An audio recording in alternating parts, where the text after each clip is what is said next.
The sound of a $200 bottle of Dom Perignon shattering on the tiled floor didn't scare me as much as the manic look in my sister Cassie's eyes. She screamed that my black wheelchair looked like an ugly lump of coal, ruining her perfect engagement photo. Then she shoved me straight into the glass tower of champagne, blood mixed with sparkling wine. I couldn't move my legs to stand up, but Cassie had made a fatal mistake. She didn't know that the elegant woman who had just crossed the lawn and rushed over to stabilize my neck with the professional motion of a top expert was Dr. Helena Kingsley, the groom's aunt. She was also the very person who had drilled 8 screws into my spine 24 months ago. And this time, Dr. Kingsley wasn't using a scalpel. She was using the law. But I'm getting ahead of myself. To understand how a biological sister could be so cruel, I must take you back to an hour prior, when the wrought iron gates of Magnolia Springs Botanical Garden first swung open. They revealed what could only be described as a pastel fever dream. Pink roses, mint green hydrangeas, and cream-colored lilies spilled from every available surface. Gossamer ribbons twisted around white columns. A string quartet played something baroque and expensive-sounding near a marble fountain. This was Cassie's vision of perfection, and I was about to become the single black mark on her pristine canvas. The mandatory dress code was spring pastel, baby pink, or mint green. The invitation had specified in looping calligraphy, no exceptions. I had complied by wearing a pale pink silk dress that I'd found on sale at Nordstrom Rack, the kind of dress that made me feel almost pretty despite everything. The fabric draped nicely over my atrophied legs, and I'd even done my hair in soft waves that fell past my shoulders. But my ultralight carbon wheelchair was matte black, a specialized piece of equipment worth $5,000 that I had saved forever to buy. Every penny from my disability payments, every birthday check from distant relatives, every dollar I could scrape together from freelance editing work had gone into this chair. It weighed only 18 pounds, and moved like a dream compared to the clunky, hospital-issued one I'd used for the first 6 months after the accident.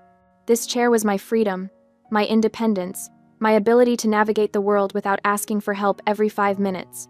I didn't think Cassie would care about the color. I was wrong about a lot of things back then.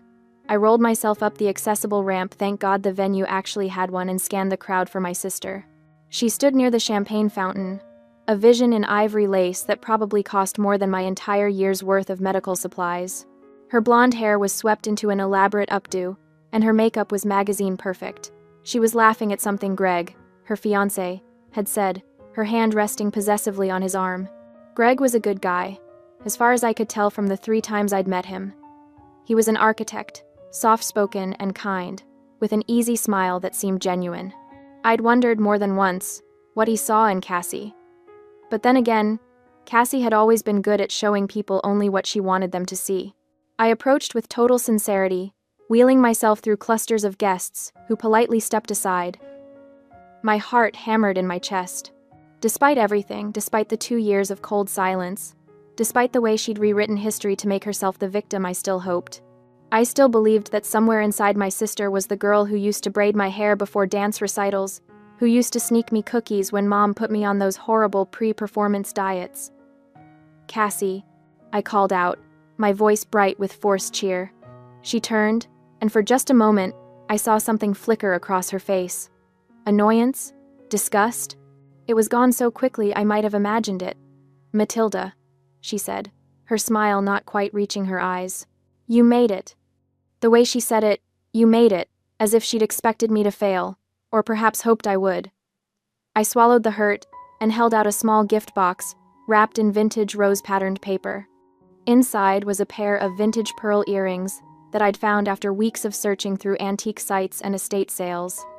Cassie had said, years ago when we were still close, when the Jeep hadn't yet crashed into the tree, when I could still stand on my toes and execute 32 perfect fouettes, that she loved vintage pearls. They reminded her of Grandma's jewelry, she'd said. The pearls Grandma wore in her wedding photos, the ones that had been lost when she passed. To buy these earrings, I had to withdraw money from my emergency medication savings fund, the account I kept for when insurance inevitably denied coverage for something essential. But I'd wanted to give Cassie something meaningful, something that said, "I still love you, even though you've made it clear you don't love me back." I naively waited for a smile, or at least a nod of acknowledgement. Cassie took the box with 2 fingers, as if it might contaminate her. She opened it without ceremony, glanced at the pearls nestled in tissue paper, and her lip curled. Second hand? She said it like a diagnosis. It looks old. This doesn't match my Vera Wang dress at all. She carelessly dropped the gift box onto a nearby cocktail table, barely looking at it, before her attention shifted back to her phone. Her thumb scrolled, probably checking how many likes her engagement announcement had gotten on Instagram. My heart tightened, a physical sensation like someone had reached into my chest and squeezed. But I swallowed my tears for the sake of the family peace. My parents always forced me to maintain. Don't rock the boat, Matilda. Your sister is going through a stressful time. Be the bigger person, Matilda. She didn't mean it that way. Except she did. She always did. It was then that Cassie's gaze dropped to my wheelchair, and her entire demeanor shifted from dismissive to outright hostile. What is that? She hissed, stepping closer. My wheelchair, I said slowly, confused by the venom in her tone. Cassie, you know I. That pitch-black chair looks like the Grim Reaper in the Garden of Eden, she whispered, leaning down so only I could hear. Her breath smelled like champagne in spite. You did this on purpose, didn't you? You couldn't just let me have one perfect day. Cassie, I didn't. This is my chair. I need it to. But she was already walking away, her heels clicking sharply against the stone pathway. I watched as she made a beeline for a nearby service station, where extra linens and supplies were stacked on a folding table. She snatched a spare tablecloth white, of course, pristine, and snapped it open with a sound like a whip crack. She marched back to me, the tablecloth billowing behind her like a cape. Cover this pile of junk up right now, she said, her voice low and dangerous. Before I could respond, she tried to drape the tablecloth over my legs, over the chair, as if I were a piece of furniture that didn't fit her aesthetic. As if I were something shameful that needed to be hidden away. For the first time in 2 years, 2 years of accepting blame for an accident I didn't cause, 2 years of enduring her cold shoulder and her pointed comments and her revised version of history, I fought back. I grabbed the tablecloth and pushed it away. No. Such a small word. Such enormous consequences. Cassie's face went red, blotchy patches appearing on her neck and cheeks. She yanked the tablecloth back and stormed away, but not before I heard her mutter, "Ungrateful bitch." For the next hour, I watched from the periphery as Cassie worked the crowd, her charm turned up to maximum wattage. I watched her whisper to guests, watched them glance in my direction with expressions ranging from pity to suspicion. I knew what she was doing. I'd seen her do it before. She was controlling the narrative, getting ahead of whatever story might emerge from our interaction. Later, I would learn exactly what she'd been telling people, that I had Munchausen syndrome, that I just loved sitting in that wheelchair for pity, but I was actually fine. That the accident from 2 years ago, the accident she caused while driving the Jeep and texting her ex-boyfriend before hitting a tree, wasn't nearly as bad as I made it out to be. That I was dramatic, attention-seeking, jealous of her happiness. She was using my tragedy to paint me as a liar in everyone's eyes. And the worst part? Some of them believed her. The engagement party continued around me like I was a rock in a stream, guests flowing past, occasionally glancing over, mostly pretending I wasn't there. I parked myself near the rose garden, away from the main festivities, and watched my sister float from group to group like some kind of pastel butterfly. Greg caught my eye once and started to come over, but Cassie intercepted him smoothly, threading her arm through his and redirecting him toward an elderly couple near the fountain. I wondered if he knew. If she'd told him the real story about the accident, or if he'd gotten the sanitized version, the one where I was the reckless one, the drunk one, the one who'd ruined everything. About an hour after the party started, a photographer appeared, some hipster guy with a man bun and expensive equipment. He started setting up near the main stage area, a raised platform decorated with what must have been $1,000 worth of peonies.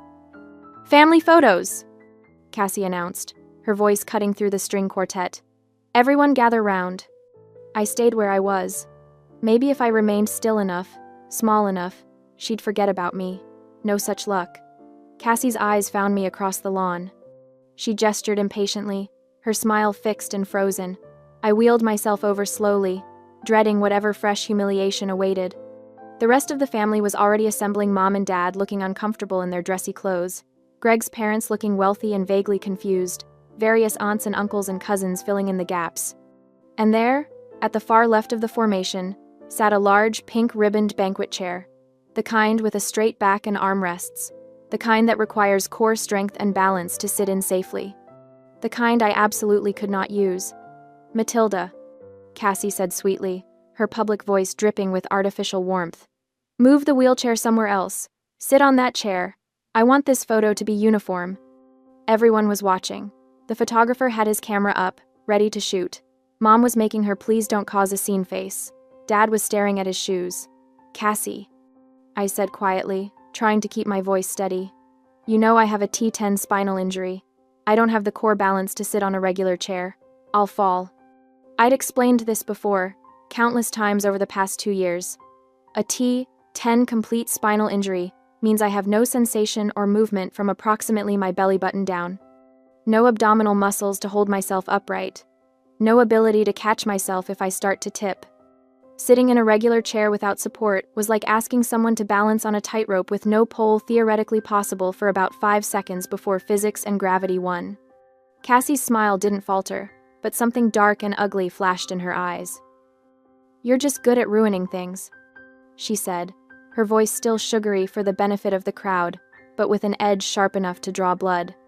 Then, leaning closer, she whispered, "You're jealous because I'm getting married and you're a cripple, right?" The word hit me like a slap, not because I hadn't heard it before. I'd heard it from strangers, from kids, from drunk assholes at bars, but never from my own sister. Never from someone who was supposed to love me. "Stand up, you fake," she hissed, and then she grabbed me. The action happened so fast it completely surprised me. Cassie used both hands to grip me under my left armpit and yanked upward with a strength I didn't know she possessed. The jerk was violent, unexpected, pulling me up and forward at an angle that immediately threw off what little balance I had. My hands scrambled for the armrests of my chair but found only air. The world tilted sickeningly. In her fury and her haste, Cassie stepped on the hem of her own long dress. I saw her stumble, saw her arms windmill as she fought to keep her own balance. Her grip on me loosened and then released entirely as she dodged backward, trying not to fall. She caught herself, took a step back, regained her balance with the grace of someone who still had full control of their body. I wasn't so lucky. My lower body was immobile, dead weight that I couldn't control or compensate for. The momentum from her pull launched me forward. I had no leg muscles to brace with, no core strength to right myself. I was falling, and there was nothing I could do to stop it. The champagne tower was directly in front of me. An elaborate pyramid of crystal glasses, each one filled with golden bubbling liquid, stacked 7 levels high. Probably cost more than my monthly rent. Definitely cost more than I was worth in Cassie's eyes.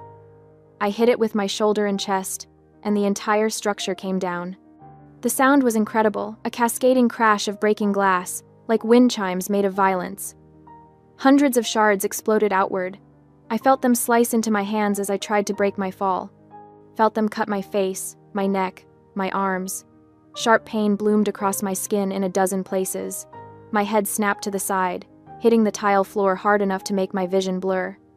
The expensive bottle from the top of the pyramid, that $200 Dom Perignon that someone had placed there like a crown, fell onto my shoulder with a heavy thud before rolling away. Blood began to spread across the white tiles, mixing with champagne into a grotesque rosé. My pink dress was soaked through, and I couldn't tell anymore what was wine and what was blood. My hands looked like they'd been through a paper shredder, glass embedded in my palms and fingers. The entire garden went dead silent. No music, no chatter. Just the sound of champagne still dripping from the edge of the platform, and my own ragged breathing. I lay there, unable to move, afraid to move. My neck hurt. My head was ringing. And somewhere above me, I heard Cassie's voice, high and hysterical.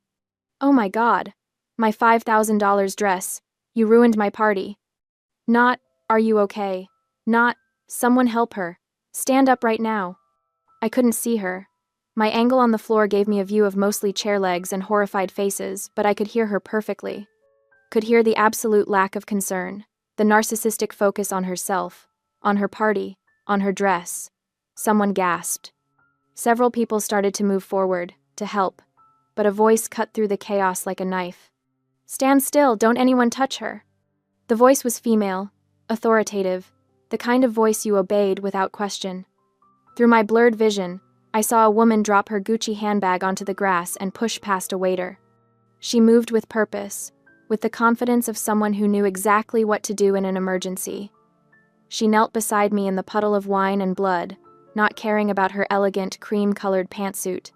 Her hands were gentle but firm as she placed them on either side of my head, stabilizing my neck in the standard medical C-spine technique. "Listen to me carefully," she said, her voice calm and professional. "Don't try to move. Don't turn your head. I'm going to hold you steady until the paramedics arrive." I knew that voice. Dr. Helena Kingsley, Greg's aunt, the chief of neurosurgery at Mount Sinai Hospital, the woman who had saved my life 24 months ago. Dr. Kingsley looked up, her sharp gaze finding Greg in the crowd. "Call 911 immediately. Report a spinal injury and assault. Request police and an ambulance. Right now." "Assault?" Cassie's voice went shrill. "What are you talking about? She fell. It was an accident." But Dr. Kingsley wasn't looking at Cassie. She was looking at me, and something in her expression, a mix of recognition and fury, told me she knew exactly who I was. She'd known the moment she saw me fall. "Matilda Wells," she said softly, "just for me. I know you. I'm going to take care of you. You're safe now." And despite the pain, despite the blood, despite everything, I felt something inside me finally break free. I wasn't alone anymore. The minutes that followed existed in a strange, disconnected bubble. Time moved differently when you were lying on the ground, held immobile by the steady hands of someone who knew exactly how fragile your spine was. I could hear everything, every whispered conversation, every shocked gasp, every click of a camera phone, but I couldn't react, couldn't turn my head, could only stare up at the perfect blue sky and the lacework of tree branches above me while Dr. Kingsley maintained her grip. "You're doing great, Matilda," she said quietly. "Keep breathing. Slow and steady. That's it." Somewhere to my right, Cassie was spiraling. "Aunt Helena, you're overreacting." Her voice had that particular quality of panic that came when a narcissist realized they were losing control of the narrative. "She's faking it. She can walk. She's just acting to ruin my day." Dr. Kingsley's hands didn't move from my head, but her voice could have frozen nitrogen. "Miss Wells," she said, loudly enough for everyone to hear, "I am the one who personally drilled 8 pedicle screws into your sister's T10 and T11 vertebrae 24 months ago at Mount Sinai Hospital. I know the structure of her shattered bones better than she does herself." A collective intake of breath from the crowd. I couldn't see their faces, but I could imagine them, the slow realization, the pieces clicking into place. "Do you want to debate medical knowledge with the chief of neurosurgery, Dr. Kingsley continued, her tone making it clear this was not actually a question. Silence from Cassie. Blessed, beautiful silence. The confirmation from a top medical expert carried more weight than any of Cassie's lies ever could. All of her whispered rumors throughout the party about Munchausen syndrome, about faking, about seeking attention collapsed like the champagne tower, shattered just as completely. From my position on the ground, I could see some of the guests more clearly now. An elderly woman I didn't recognize had her hand over her mouth, tears in her eyes. A younger couple stood frozen, the man with his arm protectively around the woman, and there, at the edge of my vision, was Greg. His face had gone completely white, his expression shell-shocked. Cassie stood frozen, her perfect updo starting to come undone, her $5,000 dress stained with champagne and, I noted, with a dark satisfaction, a few drops of my blood. Around us, whispers rippled through the crowd like wind through grass. "Did you see what she did? She pulled her right out of the wheelchair. That poor girl. Will she be okay?" Someone said the sister was texting during the car accident too. Is it true? Did she really cause it? As for me, lying there amidst the pain and chaos, glass still embedded in my skin, blood drying sticky on my face, I thought, I'm still alive. How could it get any worse? It was almost funny, in a dark way. Surviving a horrific Jeep crash that had killed my ballet dreams and my future, that had left me with 8 screws holding my spine together and no feeling below my waist, had given me a certain calmness. An absolute experience in sensing survival. I'd already faced the worst thing I could imagine. Everything after that was just details. But this public revelation, this exposure of Cassie's true nature, this was something new. something that felt almost like justice. The sound of sirens cut through the garden, growing louder. Within minutes, paramedics were surrounding me, their movements efficient and practiced. They worked in tandem with Dr. Kingsley, who gave them a rapid-fire assessment of my condition and medical history. T10 complete, hardware in place, recent trauma to the head and cervical spine, she rattled off. Multiple lacerations, possible concussion. I want her in a collar and on a backboard, and someone call ahead to County General. Tell them Helena Kingsley is accompanying the patient, and I want imaging immediately. The paramedics didn't question her. When a neurosurgeon gave orders, you followed them. They applied a rigid neck brace, carefully rolled me onto a backboard, and secured me with straps. Every movement sent fresh waves of pain through my cuts, but I bit my lip and stayed quiet. I'd had worse. I'd survived worse. As they lifted me onto the stretcher, I finally got a full view of the scene.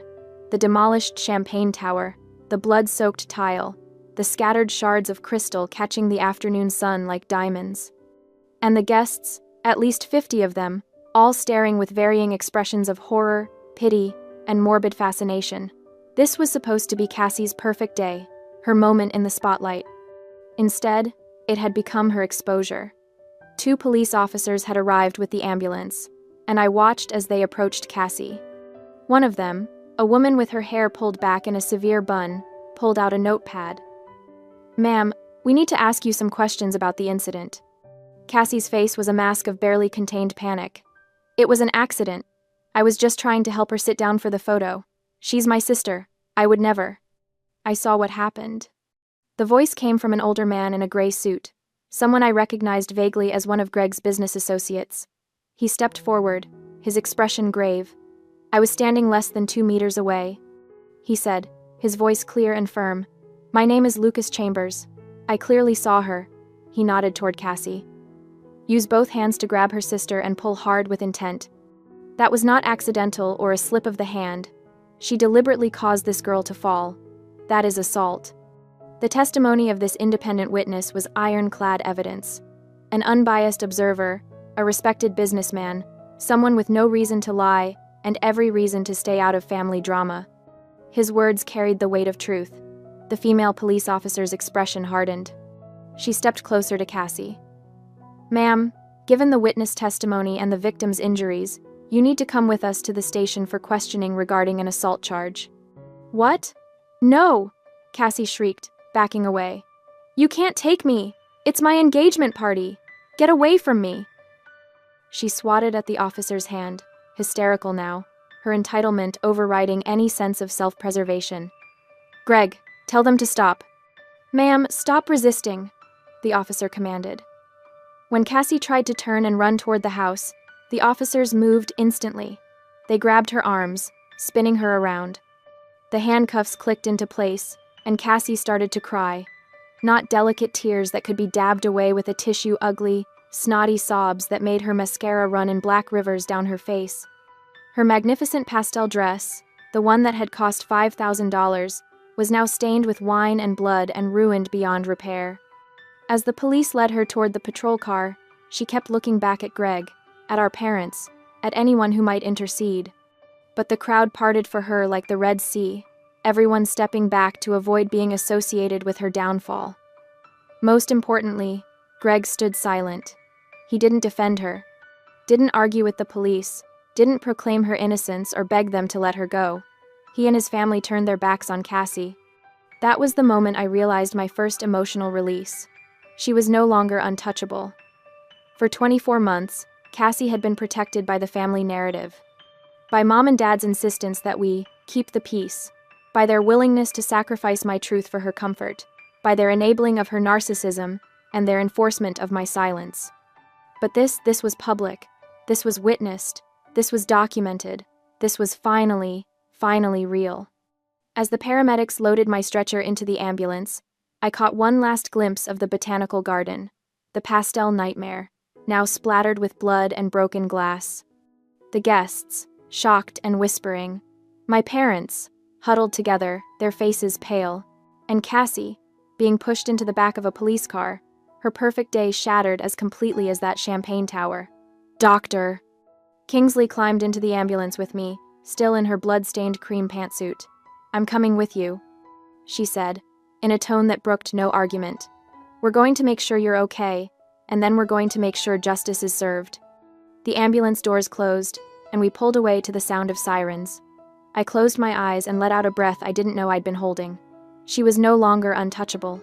2 days after the engagement party, I lay in a private recovery room at Charleston County General, a concussion protocol band around my wrist, and approximately 30 stitches holding my skin together. The imaging had come back clean, no new spinal damage, thank God. Just the soft tissue injuries and the head trauma. Doctor. Kingsley had pulled strings to get me the private room, refusing to let me be placed in a shared ward where reporters might find me. Because yes, there were reporters. Society bride assaults, disabled sister at engagement party had made the local news. Someone had filmed the whole thing on their phone, and while the video was shaky and cut off right before I hit the champagne tower, it clearly showed Cassie grabbing me and pulling. The news stations had blurred my face, but not Cassie's. Her breakdown, her arrest, her ruined dress, all of it captured in high definition and shared thousands of times. The story had everything: wealth, family drama, a disabled victim, and a villain in an expensive dress. The internet was having a field day. I should have felt vindicated, triumphant. Something. Instead, I mostly felt tired. The hospital room door opened, and I expected a nurse. Instead, Greg walked in, looking like he hadn't slept in days. His suit was wrinkled, his hair uncombed, and he had the kind of haunted expression that came from having your entire worldview shattered. "Matilda," he said, his voice hoarse. "I am so sorry. I didn't know. I swear to God I didn't know." I believed him. Greg was many things, but he wasn't a good liar. If he'd known the truth about Cassie, about the accident, about any of it, it would have shown on his face every time he looked at me. "She told me you were drunk," he continued, pulling a chair close to the bed. "That you crashed the car into a tree going too fast, that you were lucky to survive, that she'd tried to stop you from driving but you wouldn't listen," she said. His voice cracked. "She said you blamed her to avoid taking responsibility." The revised history, the sanitized version. I'd heard it so many times from my parents that I almost believed it myself sometimes. "I wasn't drunk," I said quietly. "I don't drink. I never have. Ballet dancers don't." "I know that now," Greg said. "I know a lot of things now." The door opened again, and this time it was Dr. Kingsley, carrying a manila folder. She'd changed out of her ruined pantsuit and into fresh clothes, but she still looked like she was ready for battle. "Greg," she said, nodding at her nephew. "Good, you're here. Matilda, I have something to show both of you." She opened the folder and pulled out several pages. Medical records, I realized. The ones from my original surgery, 24 months ago. "Doctor," Kingsley began, her voice taking on the clinical tone of someone presenting evidence, "I performed an emergency spinal fusion surgery on Matilda Wells. She was brought in by ambulance after a single-car accident. The vehicle, a Jeep Wrangler, had hit a tree at approximately 40 miles per hour." She handed one page to Greg. "This is the toxicology report. It shows Matilda's blood alcohol level at the time of the accident." Greg read it, his eyes widening. 0.0, completely sober. The police report indicated that the driver, Cassandra Wells, had been texting while driving. She lost control on a curve. "Doctor." Kingsley's expression was carved from ice. Matilda was in the passenger seat. She never touched the wheel. "Wait," Greg said. "Cassie was driving?" "Cassie was driving," I confirmed. "She was texting her ex-boyfriend, the one before you. They were having some kind of fight about whether they were really broken up or just on a break. She kept looking at her phone instead of the road. I told her to stop, to pull over, but she said she had it under control." The memory was crystalline, preserved in perfect detail. The blue glow of the phone screen, Cassie's thumb typing furiously, my own voice saying, "Cass, please, watch the road." The sickening lurch as the wheels left the pavement, the tree getting bigger and bigger in the windshield, and then nothing but pain and sirens and the knowledge that my life as I'd known it was over. "Why didn't you tell anyone?" Greg asked, his voice barely above a whisper. "I tried," I said. "When I first woke up after surgery, I told my parents what happened. They said..." I stopped, swallowed hard. They said it would ruin Cassie's life if people knew she'd caused it. They said the insurance would sue her, that she might go to jail, that I needed to protect my sister. They convinced me to say I'd been driving, that I'd lost control.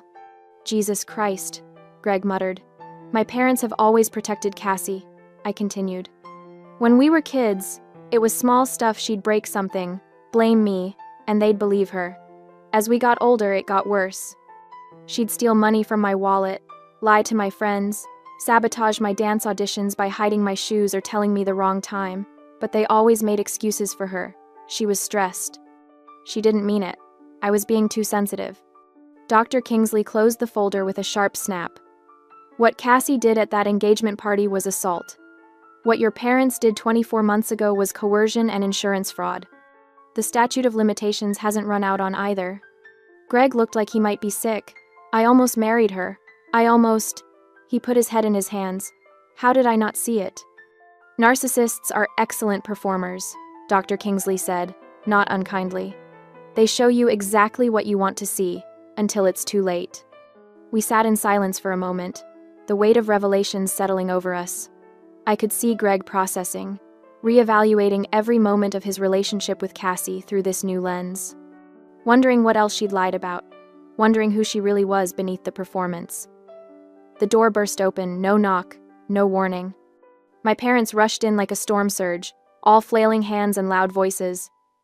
Matilda! Mom grabbed my hand, squeezing too hard. Oh, thank God you're okay. Dad positioned himself at the foot of the bed, his expression grave. We've been so worried. We came as soon as we heard. They hadn't visited yesterday, hadn't called to check on me. But now that Cassie needed something, here they were. We need you to do something, Mom said, her eyes red-rimmed but dry. No actual tears, I noted. Just the performance of crying.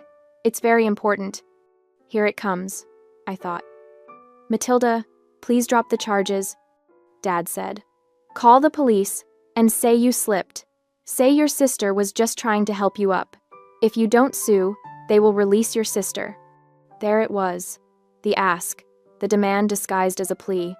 Mom squeezed my hand again, her grip almost painful. She's your sister, Matilda.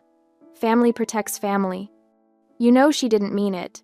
She was just stressed about the wedding. And you know how you can be.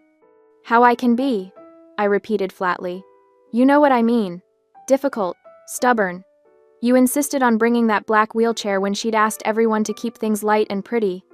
The wheelchair I need to move, I said. Well, yes, but you could have tried harder to match the color scheme. Maybe put some ribbons on it or something.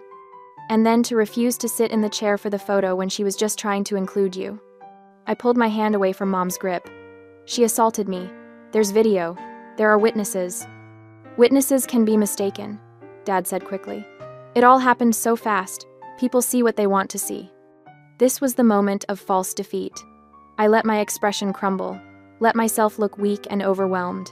I shook my head wearily, feigning helplessness. Mom, Dad, I said, my voice thin and tired. This isn't about what I want anymore. The police have the video, the witnesses, the medical examiner's report. This is a criminal case between the state and Cassie. I am not the judge. I don't control what happens now. It was true, technically. Once assault charges were filed by the state, the victim couldn't just make them disappear. But my parents didn't understand the legal system well enough to know that. They thought everything could be fixed with the right words, the right pressure, the right manipulation. My parents exchanged a look, and I could see the wheels turning. They thought I was powerless, that the problem lay only with the witness and the law, not with my will. They thought they had found a loophole. We understand, Mom said, patting my arm with forced sympathy. You're tired. You've been through so much. We'll let you rest. They left without asking how I was feeling, without apologizing for what Cassie had done, without acknowledging that their golden child had publicly assaulted their other daughter at an engagement party. Greg, who had remained silent during their visit, stared at the closed door. Are they serious? He asked. They want you to lie for her? After everything? They always want me to lie for her, I said simply. Dr. Kingsley, who had also stayed quiet, now moved to the window. She pulled out her phone and made a call. Richard? Helena Kingsley, I need you to do something for me. There's a witness to an assault case, the engagement party incident you've been hearing about. Yes, that one. I need you to make sure he knows his rights and his protections. Someone might try to convince him to change his statement. She hung up and turned back to us. Richard is my attorney. He's going to make sure our witness understands what witness tampering is and how to report it if anyone tries. You think they'll try? Greg asked. I know they will, I said. They're desperate. Cassie's facing serious charges. How serious? Greg asked. Dr. Kingsley pulled up something on her phone. Assault and battery causing bodily harm to a disabled person. That's an aggravating factor. With the video evidence, the witness testimony, and Matilda's documented injuries, the prosecutor is talking about a potential 10-year sentence. Greg went pale. 10 years? She pushed a paraplegic woman into a tower of glass. Doctor? Kingsley said coldly. She could have killed her. She could have severed Matilda's spinal cord completely. 10 years is appropriate. Silence settled over the room. I closed my eyes, feeling the weight of exhaustion pulling me under. The painkillers they'd given me were making everything soft and fuzzy around the edges. Rest, Dr. Kingsley said gently. I'll make sure no one bothers you tonight. I drifted off to sleep, and for the first time in 2 years, I didn't dream about the accident. The next morning, I woke to hushed voices outside my door. I recognized my father's tone, aggressive, demanding, and a calmer voice responding. I couldn't make out the words, but after a few minutes, Dad's voice faded away. Greg appeared in the doorway, looking grim. Your parents were here, he said. The security guard sent them away. Dr. Kingsley left instructions that only approved visitors could come in. What did they want? To talk to me, Greg said. He pulled up a chair and sat down heavily. Matilda, they asked me to do something unconscionable. I waited. They want me to convince the witness to change his story. The man who saw Cassie grab you, his name is Lucas Chambers. He's a business partner of mine. Your parents somehow found out about our connection. Greg's hands were clenched into fists. They asked me to talk to him, to suggest that maybe he'd been mistaken about what he saw. That maybe he'd been too far away to really tell.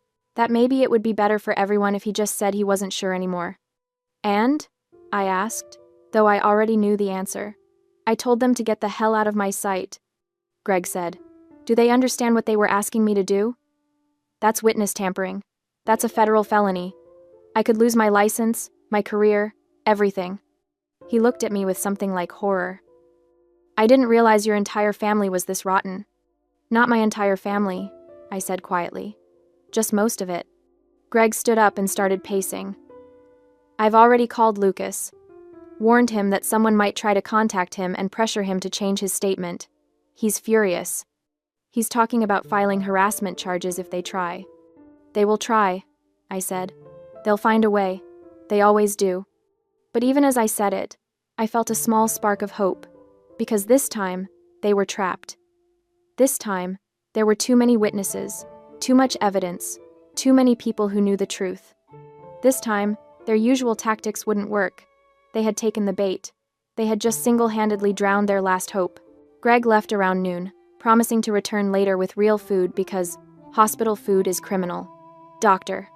Kingsley stopped by to check my stitches and declare me healing nicely, which in doctor speak meant I looked like I'd lost a fight with a blender but wouldn't die from it. I was alone, staring at the ceiling and contemplating the strange turns life takes, when my phone rang. Unknown number. Miss Wells? This is Jennifer Hart from Hartwell and Associates. I'm the attorney who's been assigned to your case. My case? The assault case against your sister, Cassandra Wells. I wanted to touch base with you about the proceedings and discuss some developments. I sat up straighter, ignoring the pull of stitches. What kind of developments? Your sister's defense attorney reached out this morning. They'd like to negotiate a plea deal. My heart started pounding. What kind of plea deal? They're concerned about the strength of the prosecution's case.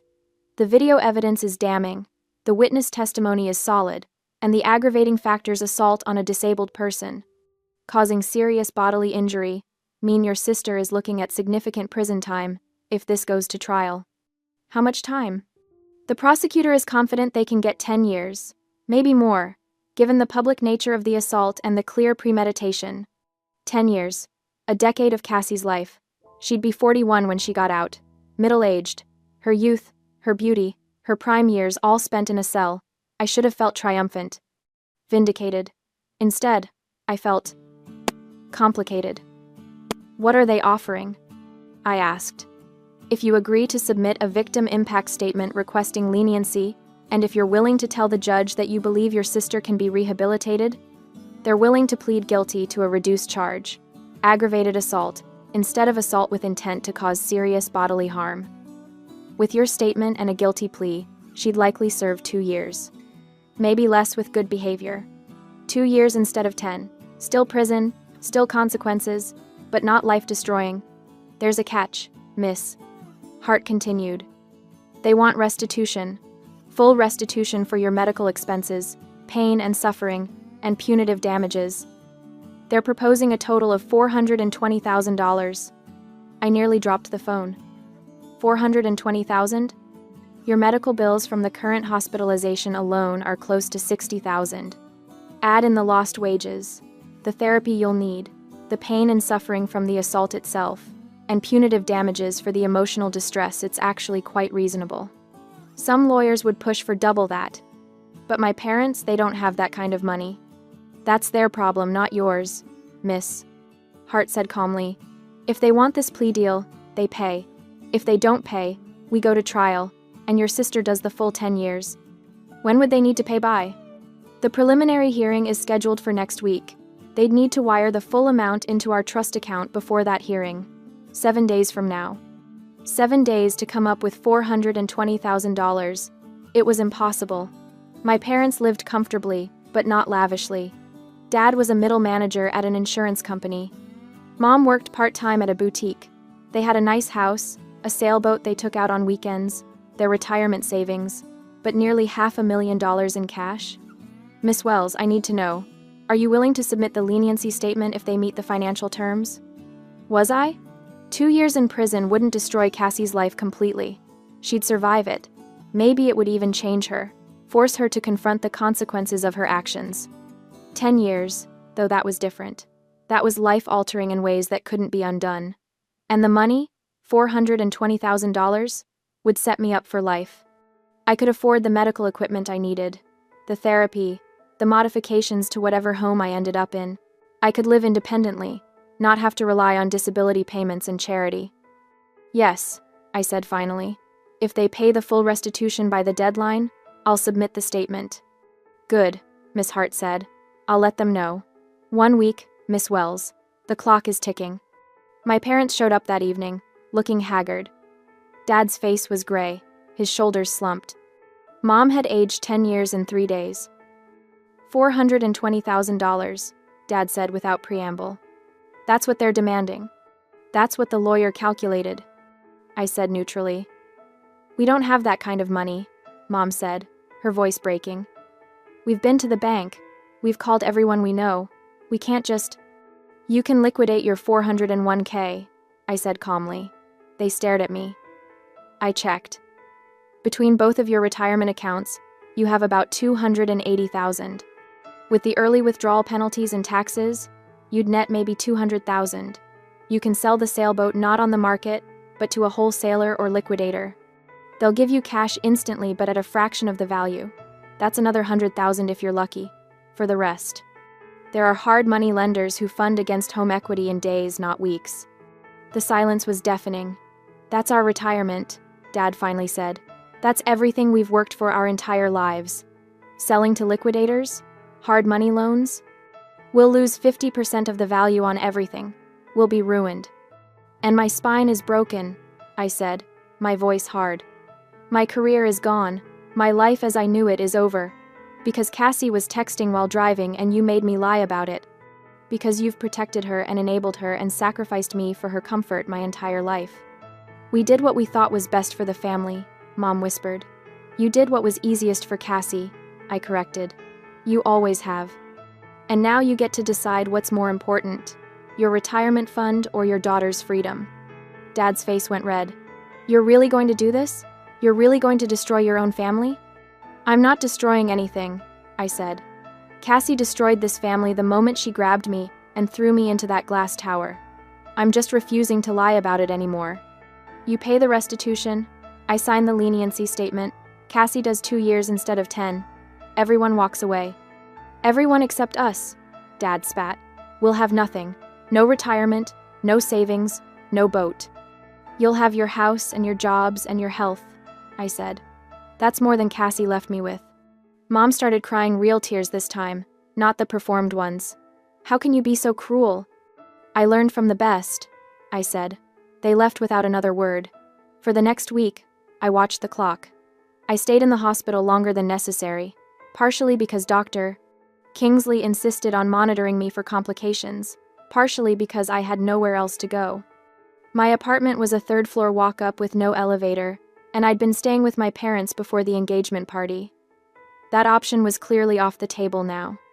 Greg visited daily, bringing food and keeping me company. He'd officially broken off the engagement, returning the ring to his mother and telling Cassie's lawyer that there would be no reconciliation. His parents had even offered to help me find an accessible apartment, a gesture that brought me to tears. Dr. Kingsley checked in regularly, updating me on Cassie's status. She was out on bail, staying with our parents, apparently having a breakdown that involved screaming and throwing things and blaming everyone but herself. On the 6th day, my lawyer called. They're doing it, Miss Hart said. Your father liquidated both 401 KS this morning. Took a massive hit on the penalties. They also drove the sailboat to a marine salvage dealer. They practically gave it away for immediate cash fire sale price. And they signed papers with a high-interest lender this afternoon for the gap funds. Will they make it? If the wire's clear? Barely. It'll be close. On the 7th day, the day of the deadline, I sat in the hospital room with my phone in my lap, watching the clock. The deadline was 5 p.m. At 4:47 p.m., my lawyer called. The wire just cleared, she said. $420,000, paid in full. I closed my eyes and took a deep breath. I'll draft your victim impact statement tonight. You'll need to sign it tomorrow, and we'll submit it to the judge. The plea hearing is scheduled for Friday. Okay, I said. Miss Wells Matilda, this is the right thing. You're giving her a chance to make things right. That's more than most people would do. After she hung up, I sat in the silence of the hospital room and thought about the cost of family. My parents had paid $420,000 to save Cassie from a decade in prison. They'd lost their retirement, their sailboat, their financial security. They'd taken on predatory debt they'd spend years paying off. All for Cassie. They'd never once offered to help me with medical bills, never offered to pay for the wheelchair that had taken me 2 years to save for. Never offered anything but demands that I be smaller, quieter, more convenient. The money hit my lawyer's trust account, and I signed the plea for leniency. 2 days later, Cassie stood before a judge and pleaded guilty to aggravated assault. She was sentenced to 2 years in a state correctional facility, with the possibility of parole after 18 months with good behavior. My victim impact statement was read aloud in court. I wrote about the pain, the betrayal, the lifetime of being erased and diminished. But I also wrote that I believed in the possibility of change, that I hoped my sister would use this time to reflect and grow, that I wanted justice but not vengeance. I didn't attend the hearing. I watched from my hospital room via video link.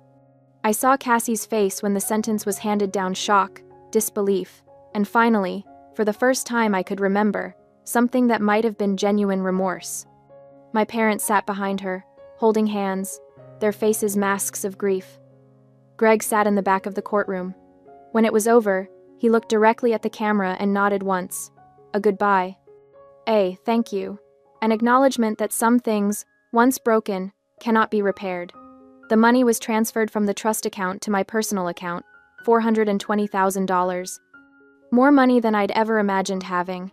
I used some of it to pay off my medical debts, some to secure a beautiful, accessible apartment in a building with an elevator and wide doorways, some to set up a trust fund for future medical needs. And then I did something I'd never thought I'd have the courage to do. I cut off all contact with my parents. I blocked their numbers. Returned their letters unopened. When they showed up at my new apartment, I didn't answer the door. They'd made their choice. They'd always made their choice. Now I was making mine. I took that money, and I started a new life. 18 months have passed since the courtroom gavel fell, and today, I'm sitting on a sun-drenched beach in the south of France. For the first time in 42 months, I don't feel like I'm drowning. The Mediterranean stretches out before me, impossibly blue, the kind of color that doesn't exist in Charleston. The sand is warm beneath my left hand where I've braced myself against the wheelchair. My matte black carbon chair, the same one Cassie tried to hide under that goddamn tablecloth, sits proudly in the sunlight now. I'm not hiding anymore. The $420,000 restitution money changed everything. Not because money fixes paralysis, it doesn't, and anyone who tells you otherwise is selling something, but because it bought me choices. Real choices. Not the scraps my family used to offer me with their pitying smiles and their, maybe next year, Matilda, promises. I used a significant portion of it to fund experimental treatment at the Zurich Neuroscience Research Institute, cutting-edge neural chip implant technology. The kind of thing that makes neurologists either excited or skeptical, with very little middle ground. Dr.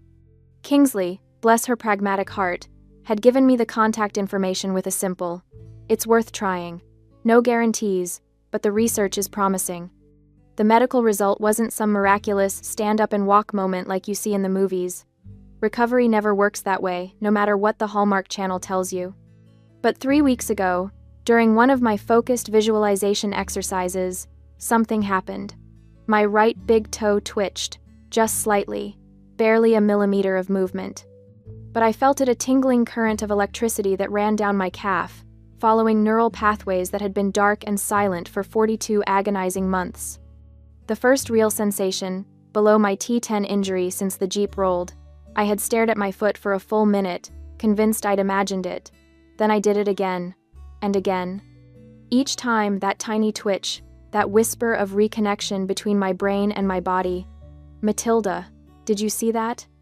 Mari, the 35-year-old woman sitting in the beach chair next to me, had been watching during one of my exercises yesterday. When my toe moved, she screamed in delight, launching herself out of her seat to grab my shoulders. She hugged me so tightly I couldn't breathe, crying even louder than I was. Mari, my found family. I met her at the Research Institute in Switzerland. She'd been volunteering there, helping patients navigate the foreign medical system, translating German medical jargon into understandable English, and generally being the kind of human that restores your faith in humanity. She told me she'd cared for her paralyzed sister for 10 years before she passed away from complications. When she met me, Mari said I reminded her of her sister. Same stubborn determination, same dark humor about our circumstances, same refusal to be defined by our limitations. For me, Mari filled a void I didn't even know how desperately I needed filled. She became the caring, understanding, protective sister I never had, the sister Cassie could never be. My phone vibrates in the bag hanging off my wheelchair. I almost ignore it. I've gotten good at ignoring things that don't serve me, but something makes me check. An email from Mom. The subject line is empty, but there's an attachment. A photo of a handwritten letter. My stomach tightens as I open it. The handwriting is Cassie's, still that perfect Catholic school cursive, even after 2 years in prison. She was released early last week for good behavior. According to Mom's brief message, Cassie refused to move back in with our parents. Instead, she found a small town somewhere in the Midwest, got a job as a server at a bakery, and rents a tiny apartment above a hardware store. The letter itself is short. Matilda, I'm sorry for taking your legs and your life's dream. I don't expect you to forgive me. The days in prison helped me understand how terrible I was. I am learning to be a decent human being from zero. Live well, Matilda. I read it twice. Then a third time. My heart feels light. Not because of the apology words are cheap, and Cassie's words were always prettiest when they meant the least, but because I realize, sitting here with the sun on my face and Mari humming beside me, that I don't care anymore. No more resentment burning in my chest.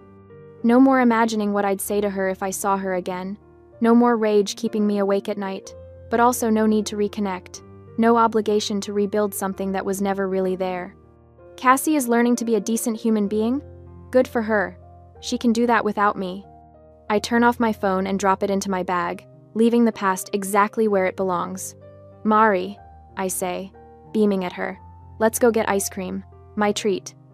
Mari laughs, this full-bodied, joyful sound that makes strangers turn and smile. She stands, moving behind my wheelchair. Let's go, little sister. She pushes me along the coastal path, and our laughter blends with the sound of the ocean waves.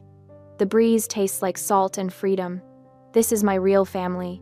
This is my real life. And damn, it feels good.